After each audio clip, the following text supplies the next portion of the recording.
우리는 살아가면서 누구나 크고 작은 그런 낙심의 순간들을 경험합니다. 여러분은 어떠할 때 그러하십니까? 예를 들면 내가 어떤 일을 열심히 준비했는데 그 결과가 기대에 못 미쳤을 때 우리는 낙심할 수 있습니다. 또 관계 가운데 나의 진심이 오해를 받을 때, 다시 말하면 내 진정성이 인정을 못 받을 때 우리는 또한 낙심을 하지요. 또 어떤 직임과 사명을 붙들고 최선을 다해서 걸어가는데 그때마다 이렇게 큰 장벽이 나를 가로막을 때 우리가 그렇습니다. 그때 참 우리의 마음이 무겁고 때로는 모든 걸 내려놓고 싶다라는 그런 생각마저 듭니다. 사실 사도 바울도 그랬습니다. 사도 바울도 얼마나 위대한 신앙인입니까? 참 귀한 복음의 사명을 감당한 사도인데 그도 오늘 말씀을 살펴보면은 참 연약한 한 사람의 인간이었다라는 것을 보게 됩니다. 오늘 본문 이전에 바울이 아덴에서 복음을 전한 뒤 고린도로 들어왔을 때 그의 상태는 아주 낙심된 그런 상태였습니다. 그곳에서 뛰어난 철학자들과 또 지성인들과 논쟁하면서 나름대로 복음을 멋지게 변론했다라고 생각을 했는데 기대와는 너무나도 턱없이 냉담한 사람들의 반응과 또 일부 사람들의 조롱 섞인 말들로 인해서 바울은 사실은 고린도에 들어올 때 거의 초죽음 상태로, 거의 탈진한 상태로 들어왔던 것을 보게 됩니다. 그런데 참 놀라운 것은 그가 이런 상태로 고린도에 들어왔지만은 하나님께서는 고린도에서 바울을 위해서 특별한 선물을 준비해 두셨던 것을 봅니다. 그건 어떤 초자연적인 기적이나 또 드라마틱한 사건이 아니라 바로 사람과의 만남을, 그리고 하나님 자신이 바울의 마음을 두드리는 모습으로 다가왔다라는 사실입니다. 오늘 말씀을 보면 이게 단순히 바울 한 사람의 이야기가 아니라 바로 오늘 이 시대를 살아가고 있는 저와 여러분의 이야기다라는 것을 우리가 많이 공감할 수 있는 대목입니다. 여러분, 하나님께서 택한 사람은 우리가 낙심과 두려움 속에 있을 때 하나님은 그 순간에도 내가 너무 힘들고 어려워서 영적인 눈과 귀가 막혀 버렸던 그 순간에도 우리 하나님께서는 항상 우리와 함께 계심을 믿으시기를 축원합니다. 하나님께서는 늘 우리 곁에, 우리가 보지 못해서일 뿐이지 항상 하나님께서는 때로는 우리에게 사람을 붙여주셔서 때로는 나와 함께 울어주고 마음을 나누어 주거나 또 실제적인 도움을 주는 그런 하나님의 사람들을 예비하고 있는 것을 보게 됩니다. 또 우리 주님 자신께서 우리와 함께 하시면서 우리 안에 낙심과 좌절로 인해서 자칫 잃어버릴 수 있는 비전과 사명의 불을 지펴주시기도 합니다. 오늘 말씀을 통해서 하나님께서 이 바울을 붙드시는 모습을 함께 살펴보면서 우리 인생에도 동일하게 역사하시는 그 하나님의 은혜를 붙잡는 시간이 될 수 있기를 바랍니다. 여러분, 우리가 어떨 때 여러분들이 큰 위로를 받습니까? 아주 잘 나가고 참 대단한 사람이 내 곁에 와서 나를 격려해 줄 때도 우리는 큰 위로를 받지만은 사실은 내가 겪는 아픔을 똑같이 겪어본 사람이 내 곁에 와서 한마디 해줄 때 그때가 오히려 큰 힘을 우리가 받게 되는 걸 봅니다. 바울이 사실 그 경험을 한 거죠. 고린도에서 만난 하나님이 예비하신 이 아굴라 브리스길라의 부부가 바로 그 경우입니다. 이 부부도 우리가 지난 시간에 살펴본 대로 로마에서 잘 살고 있다가 자기 의지와 상관없이 추방을 당해서 앞으로 어떻게 살아가야 될지 참 막막한 상황으로 고린도 교회에 거의 쫓겨오다시피 들어온 그런 아픔을 가지고 있었. 바울도 복음을 전하면서 가는 도시마다 고난을 받고 이리 쫓기고 저리 쫓겨서 결국은 고린도까지 오게 되었다니, 동변상련이라고 할까요? 그들은 이렇게 서로의 아픔, 또 자기네들이 겪고 있는 이 아픔이 있기 때문에 서로를 공감해주고 그들의 눈물을 서로 헤아리면서 서로 위로했던 것을 보게 됩니다. 또 한 가지는 이 만남을 통해서 바울은 자기의 생계 문제가 해결이 됐다는 겁니다. 여러분, 우리가 어떤 직임을 감당하고 사명을 감당할 때 우리를 짓누르는 가장 큰 짐은 뭐냐면 먹고 사는 문제예요. 이 먹고 사는 문제가 안정이 안 되면은 사실 우리가 아무리 큰 비전과 어떤 사명이 주어진다 하더라도 그것을 힘있게 감당하기는 어렵습니다. 그런데 하나님께서는 바울이 가지고 있던 그 기술, 천막을 만드는 그 일을 바로 이 브리스길라와 아굴라 부부가 그것을 사업을 통해서 그 일을 하고 있는, 그래서 이 두 사람의 만남을 통해서 바울이 자립하게 되고 자기가 가지고 있었던 궁극적 비전인 복음 사역을 힘있게 감당할 수 있는 그런 환경이 마련이 되었던 것입니다. 그래서 이 부부와의 만남을 통해서 성경은 4절 말씀에 그 결과를 이렇게 말을 합니다. 바울이 회당에서 담대히 하나님의 말씀을 전하고 유대인과 헬라인들을 권면했다. 낙심했던 바울이 하나님께서 붙여주신 그 사랑과의 만남을 받아 위로를 받고 도움을 받아서 힘을 내서 자신의 사명을 힘있게 이어갈 수 있었다라고 말씀합니다. 여러분, 헨리 나우엔이 이런 말을 했습니다. 하나님은 우리의 상처를 치유하기 위해 종종 사람의 손을 사용하신다 그랬습니다. 성 어거스틴도 이렇게 말합니다. 사람은 사람으로 인해 절망하지만 또한 사람으로 인해 다시 소망을 얻는다, 이런 말을 했습니다. 여러분, 오늘 이 바울의 모습이 나의 모습이라고 한다면 하나님께서는 자신의 택한 하나님의 사람인 바울에게 이렇게 귀한 사람들을 붙여주셔서 다시 일어나고 그 사명의 열정을 불러일으킨 것처럼 오늘 이 믿음의 선진들의 이 귀한 명언들을 통해서 오늘 우리 주변에 하나님께서 예비하신 이 사람의 소중함을 알고 이들로 인해서 우리가 위로를 받고 늘 힘있게 일어나는 그런 은혜가 여러분에게 있기를 주님의 이름으로 축원을 드립니다. 뿐만 아니라 우리 역시도 누군가에게 브리스길라와 아굴라가 되어져서 그들의 눈물을 닦아주고 그들에게 소망을 심어줄 수 있는 그런 하나님의 사람이 되게 하여 주시옵소서. 그래서 우리 교회가 이렇게 외롭고 또 어려움에 신음하는, 사실은 요즘 이렇게 제가 부쩍 느끼는 것은 사실은 우리 성도들이 자신의 삶의 그런 어려움들을 오픈하는 것보다 오픈하지 않는 경우가 훨씬 더 많아요. 빙산의 일각이라는 것을 요즘 많이 깨닫게 됩니다. 우리가 구역 모임을 통해서 점점 더 이렇게 보고서를 받아보면 그 나눔의 깊이가 더 깊어지는 것을 보게 돼요.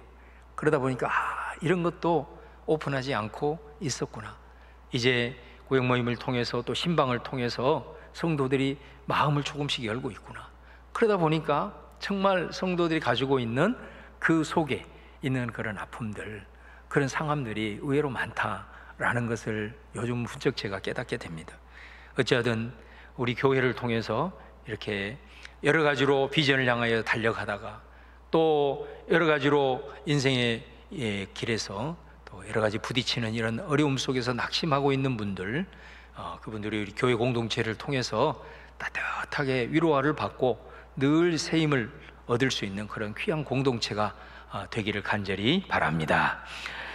여러분, 오늘 또 본문 말씀에 보면은 바울이 지금 이런 부분도 있었지만은 또 다른 차원의 그 짐에 눌리고 있었던 것을 우리가 볼 수가 있습니다. 그게 뭐냐면 바울이 이 그리스 반도에 들어와서 복음을 전할 때, 우리가 그리스 반도는 위쪽 지역을 마게도냐라 부릅니다. 그리고 아래쪽 지역을 아가야라고 불러요. 근데 이 마게도냐 지역에서 복음을 전하다가 이제 아가야, 아덴을 거쳐 이제 이 고린도로 오지 않았습니까? 근데 그 마게도냐 지역에서 복음을 전할 때 그 유대인들이 그렇게 극심하게 박해를 해서 정말 목숨을 부지하기 위해서 거의 쫓겨나듯이 이제 도망 나올 수밖에 없는 상황이었어요. 그런데 이 바울의 마음속에는 이런 생각이 있었어요. 내가 내 목숨 하나 건지자고 이제 복음이 들어간 그들을 버려두고 내가 이렇게 너무 급하게 도망 나오지는 않았는가? 혹시 성도들이 나의 이런 모습을 보고 오해하지는 않았을까? 그리고 나에 대한 서운함이 있지는 않을까? 이로 인해서 내가 그들에게 뿌린 복음의 씨앗들이 뿌리 내리지 못하고 내가 던진 복음의 메시지와 또 나의 이런 모습 때문에 그들이 혼란스러워하지는 않을까?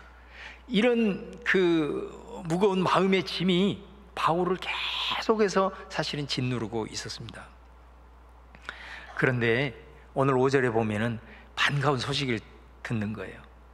디모데와 실라가 마게도냐 교회로부터 돌아옵니다. 그러니까 바울이 너무 근심이 되어져서 자기 동력자였던 바울과 실라를 그곳에 남겨두고 자기만 이제 도망온 것 아니겠습니까? 그런데 그곳에서 머물러 있다가 이 믿음의 동력자들이 고린도에서 이제 바울과 만남을 갖게 되는 겁니다. 그때 그들이 돌아와서 뭘 하고 바울에게 얘기를 하냐면, 바울 선생님, 너무 염려하지 마세요. 그 마게도냐에 있는 교회들이 믿음 안에 굳건하게 잘 자라고 있습니다. 그리고 바울 선생님을 오해하기는커녕 그 바울 선생님을 그리워하면서 바울 선생님을 간절히 만나기를 원하고 있습니다. 이런 말을 전해주는 겁니다. 여러분, 이 소식을 들었을 때 바울이 얼마나 기뻤겠습니까? 아마 날아가고 싶었을 것입니다. 그래서 나중에 그 데살로니가에 있는 교회에 바울이 편지를 쓰면서 바로 이 내용을 전해주면서 고백을 하고 있어요. 데살로니가 전서 3장 6절 7절에 보면은, 지금은 디모데가 너희에게로부터 와서 너희 믿음과 사랑의 기쁜 소식을 우리에게 전하고 또 너희가 항상 우리를 잘 생각하여 우리가 너희를 간절히 보고자 함과 같이 너희도 우리를 간절히 보고자 한다 하니, 이러므로 형제들아, 우리가 모든 궁핍과 환난 가운데서 너희 믿음으로 말미암아 너희에게 위로를 받았노라. 오늘 이 사도행전의 말씀과 연결된 바울 서신의 모습입니다. 여러분, 우리도 이렇게 살다 보면, 또 특별히 신앙생활을 하다 보면 이런 부분으로 인해서 우리가 참 낙심할 때가 있습니다. 괜히 자책할 때가 있는 거죠. 아, 내가 혹시 이런 부분에서 잘못한 것은 아닐까? 혹시 나의 어떤 행동과 말로 인해서 누군가에게 지금 상처가 되고 있지는 않을까? 뭐 이런 생각 때문에 그런 것들이 풀려지지 않고 마음에 늘 근심으로 나를 짓누를 때가 있습니다. 그럴 때 어떤 누군가가 마치 바울에게서 이 디모데와 실라처럼 찾아와서, 아닙니다, 여전히 하나님께서는 당신을 통해서 일하고 계십니다. 하나님은 당신과 함께 하고 있고 우리가 당신 곁에 있지 않습니까? 여러분, 이런 말 한마디를 누군가가 해준다면 우리는 그 순간에 그런 모든 마음의 짐들을 털어버릴 수 있고 그 한마디 때문에 우리는 다시 일어나게 될 수 있다는 거죠. 여러분, 바울에게 있어서 브리스길라와 아굴라라고 하는 그 사람이 너무나도 귀한 동력자이지만 또 다른 차원에서 바로 바울에게는 이런 훌륭한, 이런 좋은 소식을 늘 옆에서 격려해주고 도전해주는 디모데와 실라와 같은 사람이 있었다는 거죠. 여러분, 디모데와 실라가 바울이 떠나고 나서 그곳에 머물면서 뭘 했겠습니까? 아마 성도들에게 바울의 그 진정성을 그들에게 설명을 해주는 일 하지 않았겠어요? 관계를 흐트러뜨리지 않냐고 유지하도록 중재도 해줬을 것이고, 무엇보다도 바울이 이렇게 힘들어왔을 때 좋은 소식을 늘 전해주는 그의 편이 되어주었던 귀한 믿음의 동력자였다는 겁니다. 그래서 바울이 이들로 인해서 좋은 소식을 얻고 위로를 받아서 복음에 매진할 수 있었다. 그래서 여러분, 우리 신앙 여정에서 사실은 이렇게 동력자가 중요한 것입니다. 우리가 혼자 믿음의 길을 걸어가는 것 같지만 사실은 그렇지 않습니다. 우리가 서로가 힘이 되어주고 위로가 되고 격려가 되기 때문에 우리가 이 믿음의 여정을 주님 오시는 그날까지 끝까지 걸어갈 줄로 믿습니다. 여러분, 이것이 어떻게 보면 교회가 존재하는 이유가 아니겠습니까? 만약에 여러분, 하나님께서 우리 스스로가 하나님과의 1:1 관계를 통해서 모든 신앙의 문제가 다 해결이 되고 믿음의 성숙함에 이를 수 있다면 예수님께서 왜 교회를 만드셨겠습니까? 교회를 굳이 만들 필요가 없는 거예요. 나와 1:1 관계를 통해서 모든 신앙의 문제가 해결되고 성숙한 신앙으로 나아갈 수 있다면 예수님이 뭐하러 교회를 만들었겠냐고. 만들 필요가 없었겠죠. 주님은 아시는 거예요. 우리 스스로는 언제나 신앙에 이를 수 없다는 거예요. 우리 스스로가 이 믿음을 지키고 끝까지 하나님의 나라에 들어가는 순간까지 하나님을 닮아가는 거룩한 백성으로 살아갈 수가 없다는 것을 우리 예수님은 더 잘 아시는 거예요. 그래서 주님을 믿는 한 사람 한 사람을 그냥 홀로 버려두지 않게 하시고 믿음의 공동체로 모이게 하셔서 이 교회를 통해서 함께 격려하고 그리스도의 사랑을 나누고 함께 돌보아주고 함께 기도하고 함께 나아가는 교회를 세운 것이에요. 그래서 여러분, 우리 교회의 아주 중요한 비전 중에 하나가 뭡니까? 바로 그것은 소그룹이에요. 소그룹. 우리가 이렇게 예배당에서 우리 한 사람 한 사람이 군중으로 이렇게 모여 있지만 이 시간에는 어떻게 보면 여러분이 1대1로 우리 하나님을 만나고 하나님의 음성을 듣고 또 여러분이 하나님 앞에 올려드리는 그런 시간이다는 거예요. 그러나 여러분, 우리가 이 예배 후에 함께 소그룹으로 모이는 이 그룹, 구역 모임이 얼마나 중요한지 몰라요. 바로 그곳에는 얼굴과 얼굴을 마주하고 또 삶을 나누고 기도할 때에 그것을 통해서 우리가 얼마나 큰 힘을 받고, 그래서 구역은 단순한 모임이 아니라 서로의 믿음을 확인하고 또 흔들릴 때 바로 잡아주고 또 우리가 힘있게 나아갈 수 있는 영적인 안전망이 된다라는 것입니다. 여러분, 하나님께서는 직접 우리에게 역사하시기도 하지만 믿음의 사람을 통해서 역사하시는 줄로 믿습니다. 제가 늘 그런 얘기를 하잖아요. 우리 예수님이 우리에게 주시는 가장 큰 계명은 하나님의 사랑, 이웃 사랑이라고. 근데 하나님의 사랑과 이웃 사랑은 분리되지가 않지요. 하나님을 사랑한다 하면서 이웃을 사랑하지 못하는 자는 결국은 하나님을 사랑하는 것이, 그것이 진정성을 인정받지 못한다 그랬잖아요. 이건 분리될 수가 없는 거예요. 마찬가지입니다. 하나님께서 우리에게 은혜를 주실 때 하나님께서 그분의 주권 가운데 우리에게 그분 스스로가 주시는 은혜가 있지만은 많은 경우에 있어서는 사람을 통해서 우리에게 은혜를 주신다라는 것을 꼭 기억할 수 있기를 바랍니다. 그래서 우리의 신앙생활에 있어서 사람을 통해서 역사하시는 이 하나님의 은혜를 간과해 버린다면 우리는 하나님께 받는 은혜의 모든 모습들이 많이 있고 우리가 그것을 스스로가 버리며 살아가는 모습이 될 수 있기 때문에 여러분들 어찌하든 하나님과 1대1 관계뿐만 아니라 사람을 통해서 하나님이 이렇게 역사를 하시는구나, 이것을 기억하며 나갈 때 지금보다는 훨씬 더 풍요로운 신앙의 여정이 될 줄로 믿습니다. 여러분, 오늘 이 믿음의 동력자들로 인해서 힘을 낸 바울, 5절 중반절에 보면은 바울이 하나님의 말씀에 붙잡혔다. 여러분 보십시오. 브리스길라 아굴라를 만나서 그가 어떻게 변화가 되었죠? 그가 다시 힘을 내서 회당에 들어가 유대인에게 또 세상에 나가 이방인들에게 복음을 전할 수 있게 되었다 그랬잖아요.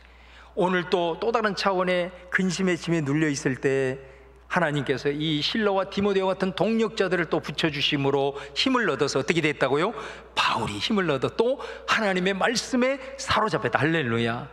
자신의 비정이 든든히 세워가고 그 사명을 감당할 수 있는 놀라운 동력이 되었다라는 것을 보게 됩니다. 그래서 바울은 또 힘을 내서 유대인들에게 하나님의 복음을 또 힘있게 전합니다.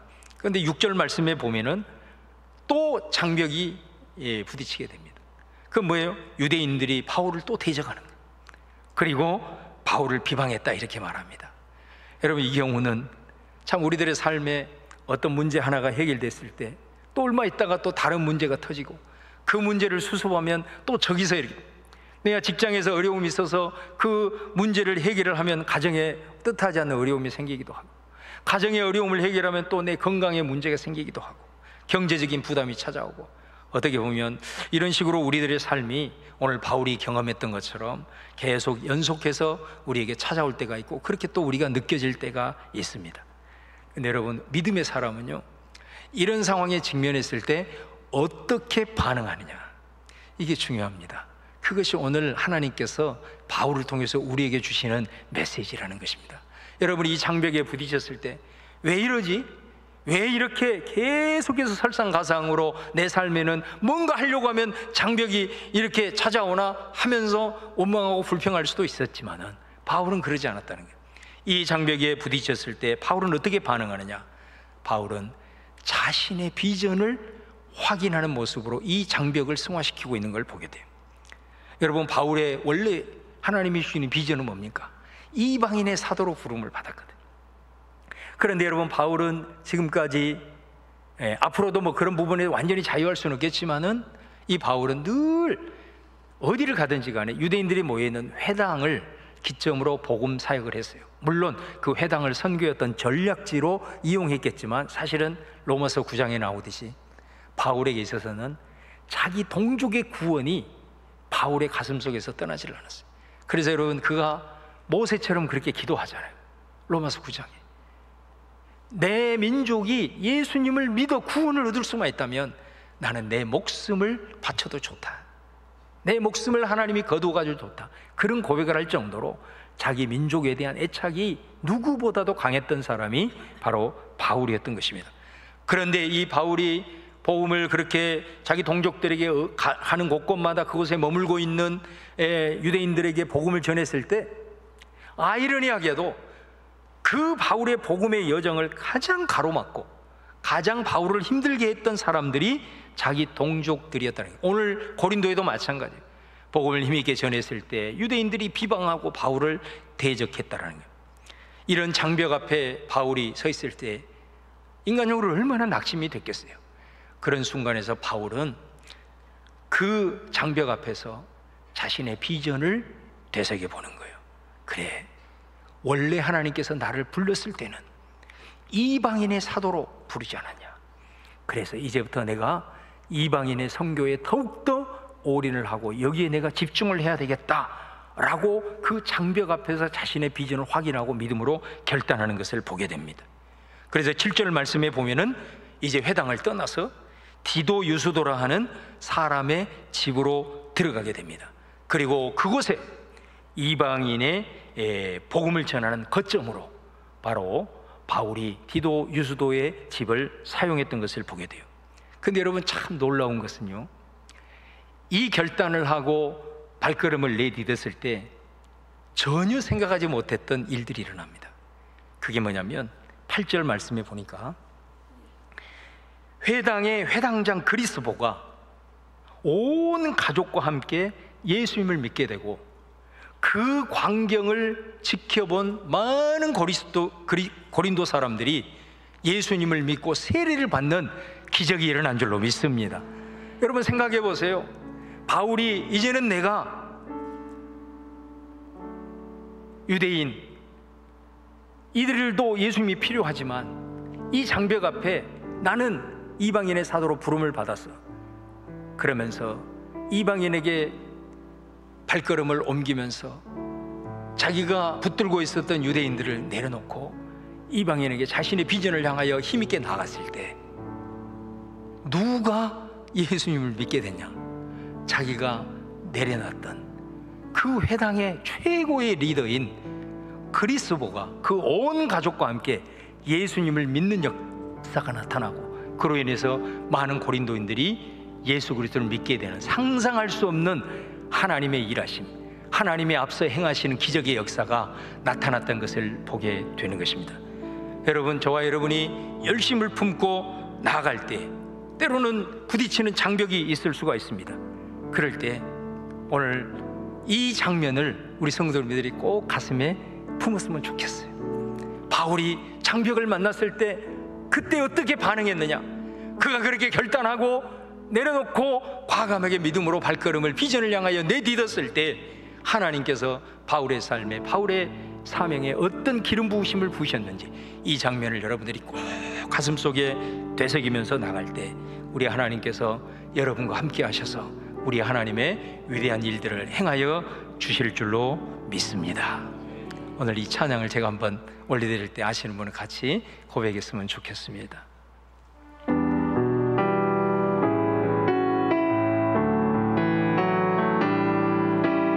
넘지 못할 산이 있거든 주님께 맡기세요.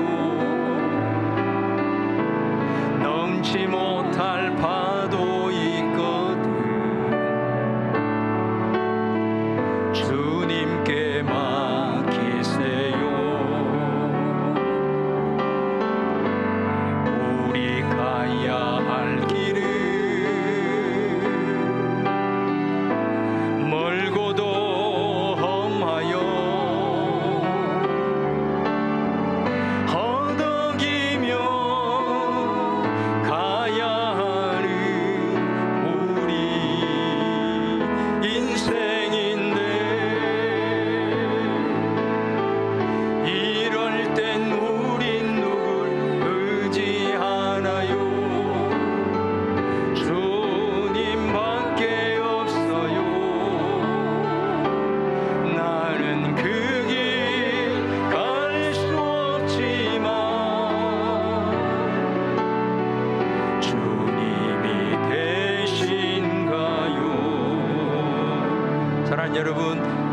장벽을 만날 때 그것을 붙잡고 낙심하기보다는 하나님께서 보여주시는 큰 그림을 볼 수 있는 영안이 여러분에게 열려지고 믿음의 결단을 통해서 나갈 때 하나님께서 앞서 행하심을 체험하는 여러분 되기를 축원합니다.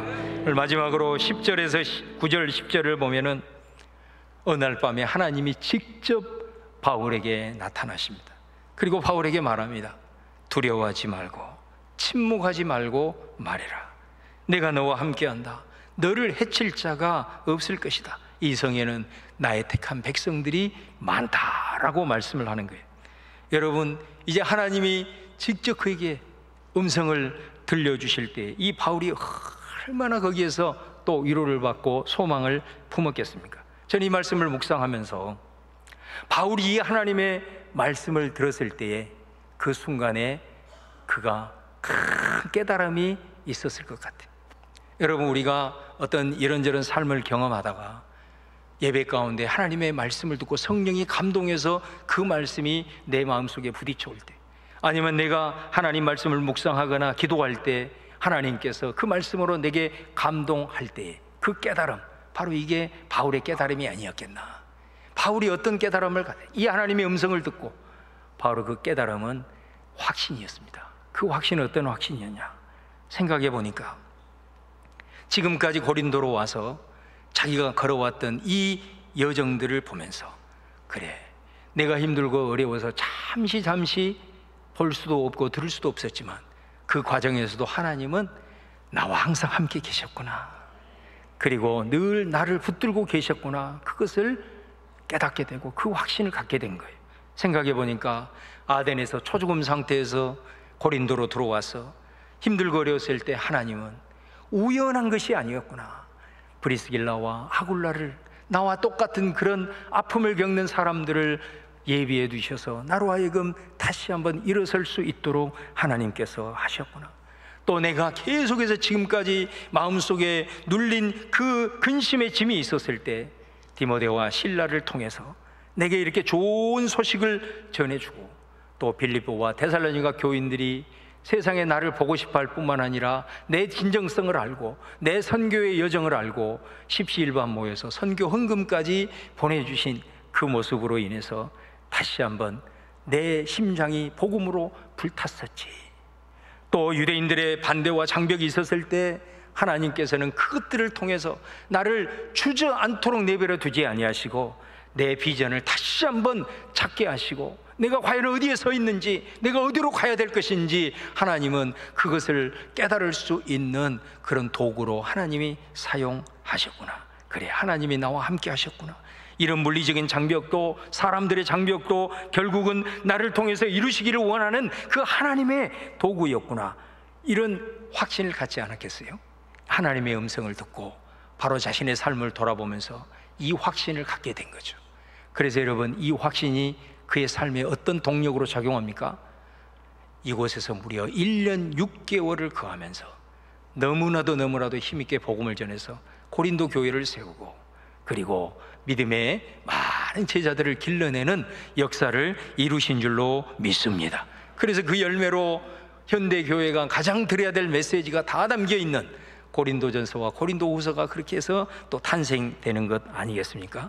사랑하는 여러분, 오늘 주신 말씀을 기억하면서 우리 하나님께서 어느 순간에도 우리와 함께 하시면서 또 때로는 직접 나타나셔서, 그리고 사람들을 통해서 역사하심으로 말미암아 내 길을 이끌어 가시는 것을 잊어버리지 말고 그 순간에도 믿음의 끈을 놓지 않고 하나님 바라보면서 나갈 때 여러분의 신앙의 여정이 풍성한 열매로, 또 아름다운 인생의 삶으로 발돋움하는 그런 귀한 믿음의 역사가 나타날 줄로 믿습니다. 그런 은혜가 여러분에게 넘치시기를 주님의 이름으로 축원을 드립니다.